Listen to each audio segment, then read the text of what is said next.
پہلی بات تو یہ ہے کہ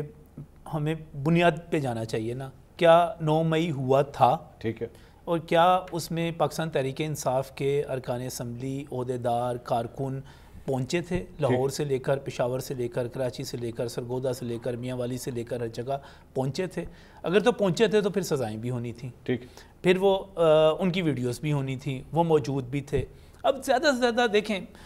میں یہ سمجھتا ہوں کہ جیسے کہا جا رہا ہے کہ جناب فلاں گواہ نے یہ گواہی دے دی، وہ فلاں بندہ تو جناب یہ کہہ رہا تھا کہ میں میز کے نیچے چھپا ہوا تھا، میں نے وہاں سے سن لیا تھا، تو بڑا ہی کمزور مقدمہ ہو گیا۔ دیکھیں،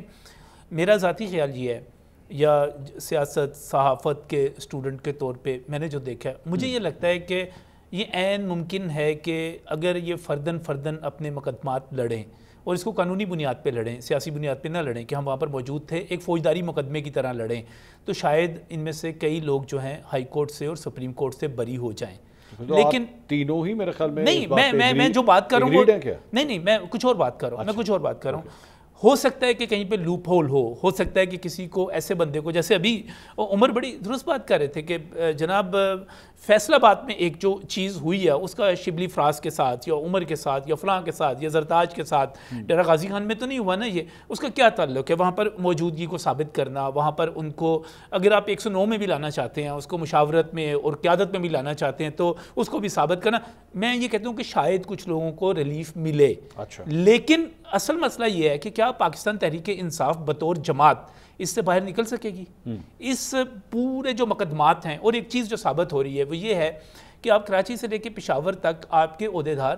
آپ کے ارکان اسمبلی، آپ کے کارکن اس میں ملوث نکل رہے ہیں، اور یہ اتنی بڑی مضبوط بنیاد ہے جس کی بنیاد پہ یہ کہا جا سکے کہ پاکستان تحریک انصاف بطور جماعت 9 مئی کرنے میں، 9 مئی کی بغاوت میں اس میں ملوث تھی۔ اور منصور صاحب لیکن عمر نے ایک جو چیز پن پوائنٹ کی وہ یہ ہے کہ الٹیمیٹلی ان تمام سزاؤں کا کیا پاکستان تحریک انصاف کو فائدہ ہوگا یا نقصان؟ وہ اس پہ علیحدہ ڈیبیٹ کر لیتے ہیں، میں ابھی تھوڑا سا جو ہے نا کچھ اور پہلو پہ جا رہا ہوں۔ ٹھیک ہے منصور صاحب، جب کراچی سے پشاور تک آپ کے ارکان اسمبلی،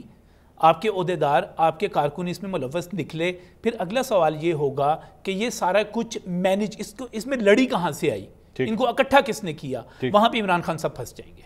اندر ہونے کے باوجود پھنس جائیں گے۔ منصوبہ، آپ نے ISPR کی کئی پریس ریلیزز دیکھی ہوں گی، اس میں منصوبہ ساز اور ماسٹر مائنڈ کو نہ چھوڑنے کی بات ہے۔ تو اب منطقی طور پر اگلا مرحلہ جو ہوگا وہ زیادہ خوفناک ہوگا۔ اس میں دو چیزیں میں جو ظاہر ہے ایک تجزیہ کار کے طور پہ دیکھ رہا ہوں، اس سے پہلے حکومت کی طرف سے پریس کانفرنس کی جا چکی کہ پاکستان تحریک انصاف کو کالعدم قرار دیا جائے گا، پابندی نہیں کر سکے، نہیں کیا انہوں نے۔ لیکن جب یہ ساری سزائیں ہو جائیں گی اور یہ ثابت ہو جائے گا کہ 9 مئی کرنے میں، ابھی تو 9 مئی کا ایک مقدمہ خان صاحب پہ جو ہوگا، اور مجھے پتہ نہیں اس کی کنیکٹیوٹی فیض حمید والے کیس سے ہمیں جوڑنی چاہیے یا نہیں جوڑنی چاہیے۔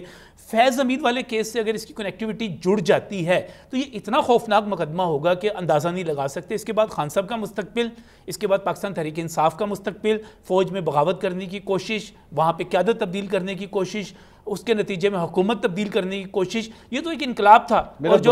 دوبارہ یہی سوال ہے کہ یہ سارا کچھ جو ہے، جو آپ انالیسس دے رہے ہیں، یہ ایک بند کمرے کے بارے میں تو بات کر رہے ہیں آپ۔ وہ بند کمرہ قومی اسمبلی کا ہو سکتا ہے، وہ بند کمرہ سینٹ کا ہو سکتا ہے، عدالت کا ہو سکتا ہے، صوبائی اسمبلی کا ہو سکتا ہے۔ میں سڑک کی بات کر رہا ہوں، سڑک پہ کیا لوگ اس فیصلے کے بعد اپنا فیصلہ تبدیل کریں گے؟